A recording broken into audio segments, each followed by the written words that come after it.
Je ne sais pas si j'ai envie de continuer dans le milieu du commerce marketing, néanmoins je me dis que passer le Taj-Mahal, même si je me dirige vers une voie opposée, peut être un bonus. Vous en pensez quoi?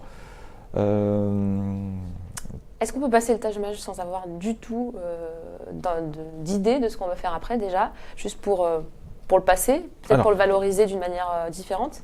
Des personnes, lorsqu'ils constituent leur CV, indiquent leur note de Taj-Mahal, comme on indique une note du type TOEIC, TOEFL ou certification Voltaire. Donc oui, vous pouvez le passer dans cette optique. Et ensuite, il est vrai qu'en fonction de votre ressenti,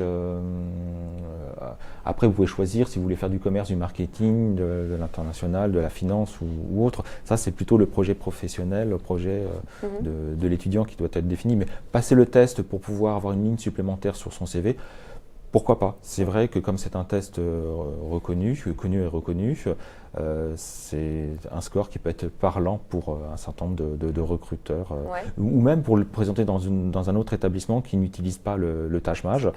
Ça peut être un plus en montrant que vous avez passé le Taj-Mahal.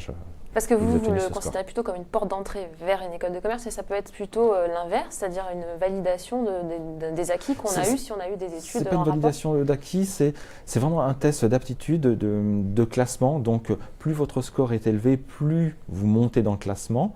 Donc si vous pouvez le montrer à un recruteur ou un décideur, ça peut être un plus. Et à partir de quel score on peut le mettre sur le CV que ça peut faire bien? Alors, à partir de quel score? Le test est noté sur 600 points. Donc on va rester franco-français. En France, si on a moins de 10 sur 20, on se considère comme étant mauvais.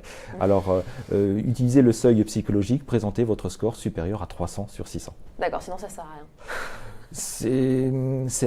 Comme c'est un test de classement qui est utilisé pour classer les étudiants, si vous présentez ce score à une personne qui a plutôt une référence du type 20 sur 20 ou 10 sur 20, il est préférable de ne présenter que le score supérieur à 300 sur 600. Bon Inès, est-ce que tu vas le mettre sur ton CV, toi, ton score? Ouais. Ouais. Ouais. Bah, c'est un plus. Hein. Je pense vraiment que ça peut faire une différence. En fait, ça parle aux gens. Moi, j'ai fait la fac. Et puis, c'est vrai que, pour être tout à fait honnête, transparente, sur le marché du travail, c'est encore...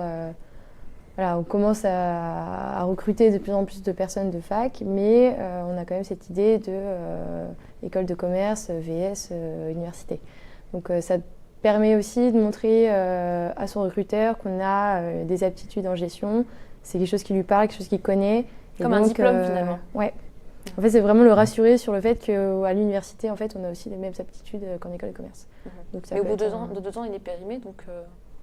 Oh ouais, vous pouvez dans la tête des gens, je pense que c'est... Si vous le millisémez, vous avez l'attestation, tel score à telle année, c'est suffisant pour être parlant pour les recruteurs. Ça marche.